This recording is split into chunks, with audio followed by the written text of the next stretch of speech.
No, no, I don't know what you're talking about. We didn't have to record this again. No, of course not. It wasn't the second take. None of that. We get things right the first time. Yeah, welcome back, guys. We had to record this again because the week when we tried to record it, basically I thought I screwed up. If I'm honest, I was certain I recorded, but I could only hear myself. Couldn't hear Jamie at all. So, all I could hear is myself and sort of static. And it sounded like I was kind of talking to myself, expecting someone to answer.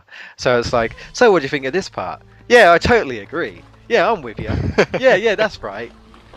Anyway, the prince is falling, as we were talking about last time, is that basically they trick you because they throw one of those like white crystal things, and you're like, oh, I'm gonna go get it. But no, it actually leads to plot. So you fall down, the prince knocks himself out, and somehow manages to survive in what is classed as the prison. So yeah, but yeah, basically my recording software stopped working.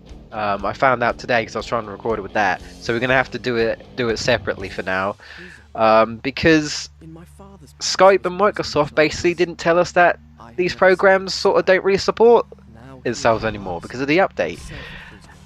So yeah, a lot of people are annoyed and a lot of people are complaining, but wish I would have known that, and then we wouldn't have had that problem last week. But what can you do? Luckily I've got a backup program. It's not the most convenient, but at least we should still get some recording done. Yeah. As long as a certain program doesn't decide to not work. So yeah, we were supposed to do this a while ago. So apologies for the slow upload. We're almost done with the playthrough, guys. We're almost done. Ooh. But yeah, I still don't know what to do next though. So I'm just kind of debating that at the moment. But yeah, so we're in the prison. The prince feels the need to strip, as we were saying in the last time we tried to record this.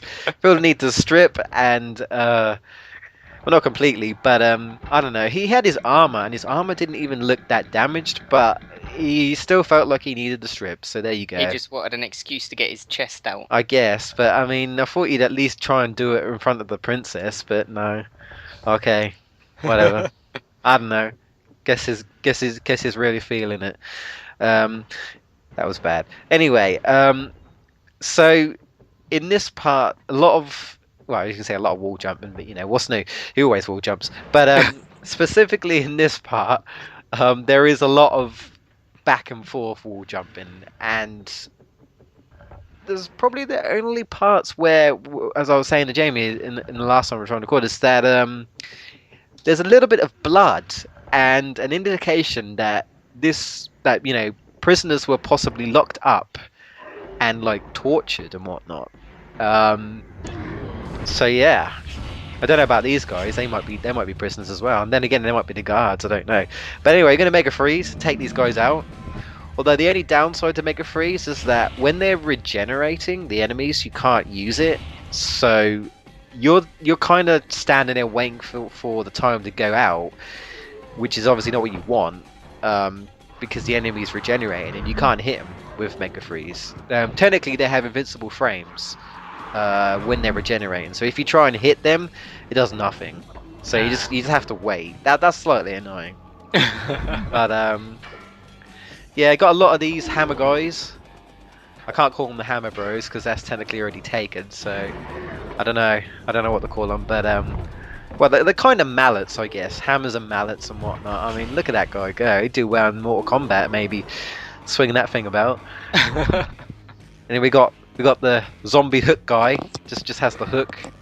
I don't know why he has a hook, but He's really fucking slow though, isn't he? Yeah, he is. I didn't notice that last time, how slow he fucking was. Yeah.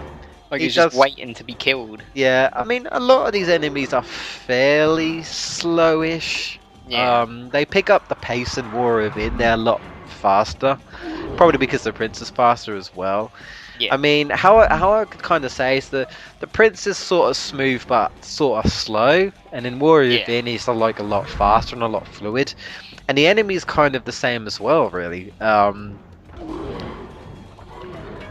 Trying to think if there's any ones that are like really like specifically fast, really. I mean, I guess the guys with the mallets I can understand because they are throwing Yeah, I was something gonna very say that heavy. actually. That's understandable that they're slow because they've Yeah, got to lift that fucker up. But the hook yeah. has no excuse to. So I can't see that being very heavy. Probably, I guess the fastest enemies is maybe the blue ones with like the spears, or maybe the girls, but we don't really see the female zombies anymore. Yeah, I think we don't see them at all. Actually, they're all gone. Basically, they're just replaced with the blue armored guys, the one with the spears, and the ones with the scimitars, the big ones, the ones that block all the time. They're annoying. Yeah. But yeah, I don't think we see any female enemies at all now. They probably Um, only had a couple of dozen women in the whole city then or something. probably, I guess. Then again, it makes you wonder. They're all wearing the same clothes, so I don't know. They must be all part of a group. Maybe they're the dance. Maybe they're like their entertain. They're the entertainment for the king. You know, just goes around and belly dances like just sipping his wine, sipping his drink and all that. Now we got a bit of an interesting vision there. Apart from the where we need to go, there's a slight vision there of the prince just sitting there like he's like pathetic, and Pharaoh's just kind of like, no, no, it's cool. We don't know where this is, but I will just say, slight spoilers alert, this will happen. Not for a little while yet, but pretty much after, not the next part, but the part afterwards, I believe that is when we will see that actually happen. But so it's kind of like a little preview to this is happening and whatnot. But right on the floor there, as you can see, there's actually a pool of blood, and this is a 12 plus. But of course, this is like the only time that that there is actually blood, and there's actually a skull and bones in that little box. The little, well, I guess it's a cage. I guess it is really. Because why else would there be one? Like, the only thing I can think of is that if it's not human, it's an animal, and it's like a cage. It's like a cage to keep animals in there. Because I know in this sort of time they used to do that, like keep like tigers and whatnot in different cages and Yeah. like transport them than that. But I don't know. To me, that just looks like a normal skull. So I want to say it was just a human got tortured. Maybe died. Maybe a zombie killed him. I have no idea. I mean, to me, well, no, no. I wouldn't say a zombie killed him because he probably would have. Everyone who didn't die did get turned into a zombie, so I want to say that those bones are probably fairly oldish, and Mm. so they probably is already dead. But yeah, is indicating that it could have possibly been a torture going on in this area. I don't know if it's. I don't know if it's in this game. It might be. It's either this. Well, it was either one of the Prince of Persia games. It's one of them, I think, where you do actually go into a somewhat torture chamber or something. Well, no, you do it in here, I think, but I don't think it's this one. I think in this next area, just say, "Oh, we're in the torture chamber. Where are the guards or whatever?" But as I was about to say here, but I don't know if it's this one or it might be one of the other twos where he goes into more details as to like saying, people were literally tortured here, quite Yeah. brutally. But I don't. I want to say it's Two Thrones because the more of it, he doesn't really talk much, and plus in Two Thrones, you're in his hometown, so he kind of knows the place. War of he doesn't know where he's going, so I want to say it's not there. Anyway, here, this is kind of what I was saying with a lot of like rebounding, run and wall rebounding. To say you have to quickly pull the levers from left to right and quickly rebound off the wall before the platforms. Uh, what's the word? retract, I think it is. And well, they go back into place. I guess I'll Yeah. just say it like that. Anyway, in news, we've got bats again, because I also do love the bats. The favorite enemy. Yeah. I'll take these over the crows and more of in any day, I'm sorry. They are annoying, but like I said, you could tell when you're hitting them, and they're just not as bad. Where in here, they just look like 2D objects, and you can't always tell. And believe me, I've recorded all of the playthrough now, and they just throw them at you at the end of the game. Throw them at you constantly, constantly, constantly. And guess what? It's an area where you can't rewind at all. I'll explain why later. But yeah, it's a very annoying area because there's lots of bottomless pits, and it's one of the few times you can't rewind. So make sure you get it right, or you're dying. I mean, granted, I mean, you don't get a game over in this game. You just have to start again. But it's more annoying with the fact that you've gotten so far and you don't get a checkpoint because you have to do a vision and save it. Otherwise, it'll go back to one of your old saves. So remember that. Because you rely on that rewind power. If you really do rewind on it so much, you're gonna miss it in that part.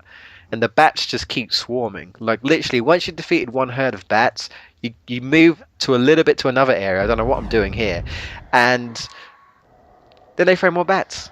So, yeah.